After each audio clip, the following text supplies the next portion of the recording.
There's other news today. He shot and killed Twinsburg police officer Josh McTerrian, and now he will die for his crime. That was the sentence today delivered to 25-year-old Ashford Thompson.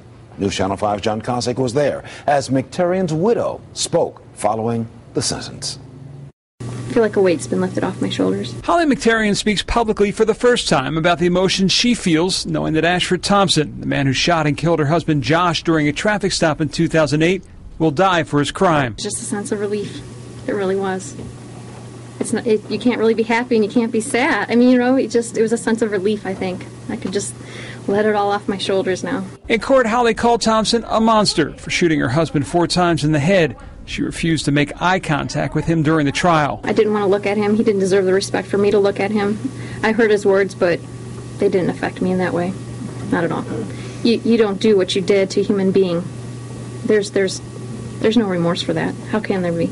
She says every day brings reminders of Josh, not the least of which being their now 2.5-year-old daughter, Thea. Thank God for her. She's kept me smiling, but even looking at her, I see him, obviously, and it's not easy.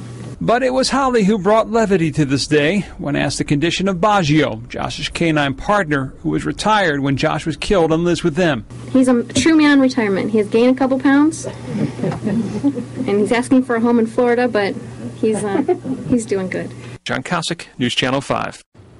Thank you, John. The judge set an execution date for Ashford Thompson for 1 year from today. That will be June 23rd, 2011.